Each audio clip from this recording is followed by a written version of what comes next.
कपटपूर्व बातें करने वाले मूर्ख की अपेक्षा सदाचार दरिद्रता कहीं अच्छा है। सोच विचार के बिना उत्सव हानिकारक है। जो जल्दीबाजी से आगे बढ़ता है वह भटकता है। मनुष्य की अपनी मूर्खता उसका सत्यानाश करती है, किंतु वह प्रभु के विरुद्ध बुनबुनाता है। धनवान के बहुत मित्र होते हैं, किंतु दरिद्रता अपने मित्र द्वारा त्याग दिया जाता है। झूठा गवाह निश्चय ही दंडित किया जाएगा और मिथ्या दंड से नहीं बचेंगे। कुलीन और चापलूसी करने वाले अनेक होते हैं। सभी लोग उपहार देने वाले के मित्र होते हैं।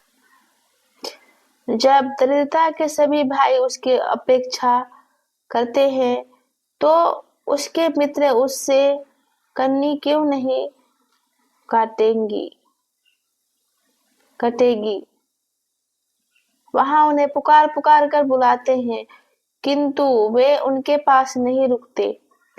जो प्रज्ञा प्राप्त करता वह अपना हितकारी है। जो समझदार है वह फलेगा फूलेगा। झूठा गवाही निश्चय ही दंडित किया जाएगा और मिथ्यावादी विनाश की ओर बढ़ता है। भोग विलाप का जीवन बिताना मूर्ख को शोभा नहीं देता। दास का शासकों पर शासन करना और अशोभनीय है। समझदार व्यक्ति दूसरे से क्रोध करता है। दूसरों के अपराध क्षमा करना उसका गौरव है। राजा का क्रोध सिंह की दहाड़ के जैसा है और उसकी कृपा दृष्टि घास स्थल पर ओस जैसी। मूर्ख पुत्र अपने पिता की विपत्ति है। झगड़ालू पत्नी निरंतर चूने वाली नल जैसी है।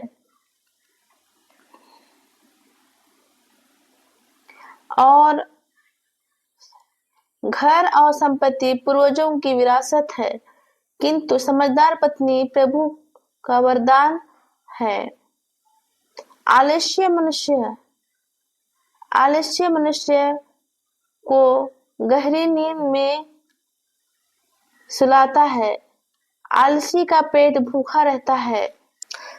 जो आज्ञाओं का पालन करता है वह अपने जीवन की रक्षा करता है।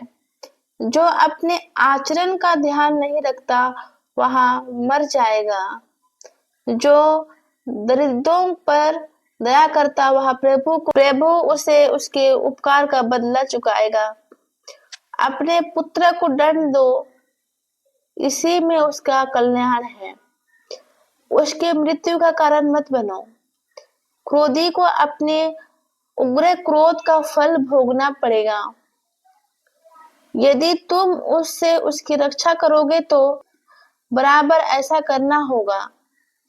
परामर्श का ध्यान रखो और सुधार स्वीकार करो। इसी से तुमको अंत में प्रज्ञा प्राप्त होगी। मनुष्यों के हृदय में अनेक योजनाएं बनती है, किंतु प्रभु की योजनाएं ही पूरी होती है। मनुष्यों में ईमानदारी की आशा है। इधर झूठ बोलने वालों से बढ़कर प्रभु पर श्रद्धा जीवन की ओर ले जाती है। इससे मनुष्य निश्चय होकर सोचता है और विपत्ति उसके पास नहीं भटकती। आलसी थाली में हाथ डालता तो है, किंतु वह उसे उठा कर मुंह तक नहीं ले जाता। समझदार को डांटो और वह ज्ञान प्राप्त। जो अपने पिता पर हाथ उठाता और अपनी माता को घर से निकालता वह अपने माता पिता को लज्जा और कलंक है।